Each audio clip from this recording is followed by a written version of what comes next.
नहीं पूछना था तुमने खाना खाया या नहीं। कहाँ ना बिजी हूँ, बाद में कॉल करता हूँ। बहुत सालों से हूँ यहाँ, सब कुछ देख लिया है मेरी आंख ने। अब जितना जल्दी हो सके आपकी जगह को अपनाओगे उतना अच्छा ही होगा आपके लिए शारदा जी।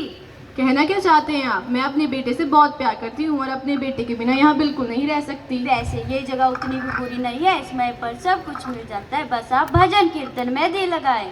मुझे तो लगता है कि आप मुझसे जलते हैं कि मेरा बेटा मुझे लेने आ जाएगा और आपको यहाँ कोई पूछेगा भी नहीं। मैं और आपसे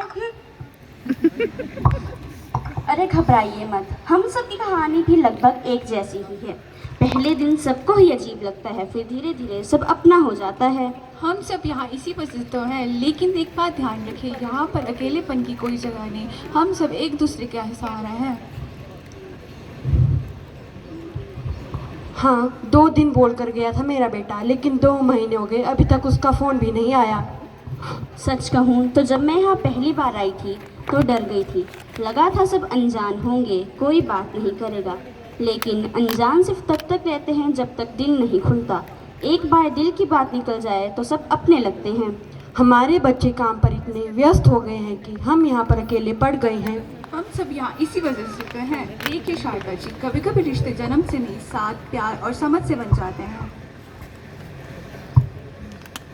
सुनिए शारदा जी, हम रोज सुबह घूमने के लिए जाते हैं, आप भी हमारे साथ चल पड़ना, मन हल्का हो जाएगा आपका। जैसा आप सब लोगों को ठीक लगे। चलो मैं अपने बेटे को कॉल कर लूँ, 15 दिन हो गए। ठीक है शारदा जी, कर लीजिए। हेलो हेलो बेटा, 15 दिन हो गए, कब आ रहा है मुझे लेने? माँ, भी मैं घर की शिफ्टिंग कर रहा हूँ, जब सब कुछ हो जाएगा तब तुम्हें बुलाऊंगा। पर बेटा, हेलो सुन तो। आपको मेरी बातें बुरी लग रही है, पर मान लीजिए यही हमारा नसीब है शारदा जी।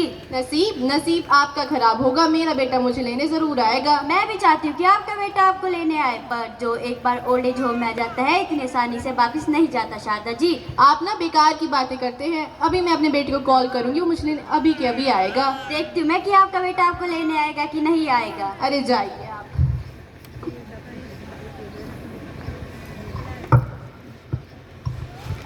हेलो हेलो बेटा, मैं यहाँ और नहीं रह सकती, मुझे लेने जल्दी आ। माँ, वो मैं क्या कह रहा था कि आजकल काम का प्रेशर थोड़ा ज़्यादा है, तो क्या तुम कुछ और दिन मैनेज कर लोगी? पर बेटा, मैं यहाँ और कैसे रह सकती हूँ?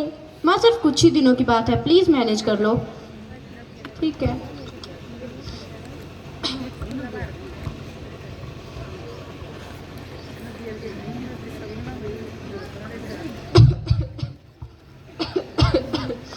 शारदा जी, आप ठीक तो है ना?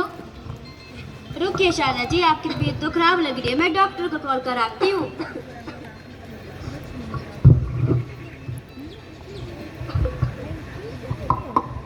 Hello doctor. हेलो। आप जल्दी से वृद्धाश्रम आ जाइए, शारदा जी की तबीयत खराब हो चुकी है। ठीक है। क्या हो गया है इन्हें?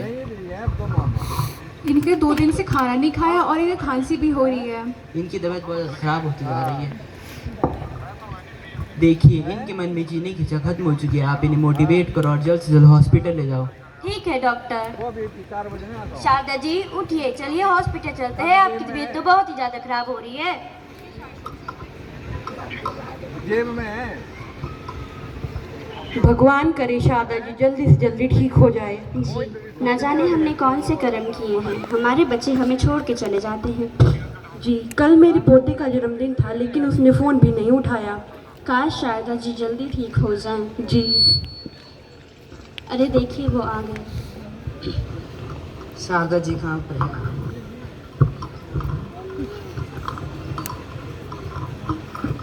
अरे कुछ बोलिए। वो इस दुनिया में अब नहीं रहे, वो कभी नहीं आएंगे। वैसे शारदा जी बहुत अच्छे इंसान थे। जी हाँ।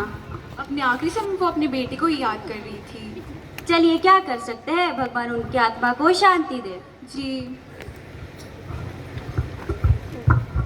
देखिए शारदा जी के बच्चे आ गए। अब क्यों आए हो यहाँ? जब तुम्हारी माँ तड़पती रही तब तो तुम्हारे पास टाइम नहीं था, उनका रोकना टोकना तुम्हें अच्छा नहीं लगता था। चले जाओ यहाँ से। मम्मी पापा, ये दादी क्या कह रही है और दादी कहाँ पर है? इसका मतलब जब सब लोग बूढ़े हो जाते हैं तो यहीं पर रहने आते हैं। इसका मतलब जब आप लोग बूढ़े हो जाओगे तब मैं भी आपको छोड़ने यहीं पर आऊँगा। अरे बेटा, ये क्या कह रहे हो तुम? हम तो तुम्हारे अपने हैं। और दादी भी तो हमारी अपनी ही थी, लेकिन आपने भी उन्हें यहाँ छोड़ा। जब आप लोग बूढ़े हो जाओगे तब मैं भी आपको छोड़ने यहीं पर आऊँगा। दादी, आप कहाँ हो? दादी, मैं आ गया। दादी, आप मुझे बिना बताए कहाँ चले गए? दादी, बेटा अब वो कभी नहीं आएंगे। आप झूठ कह रहे हैं।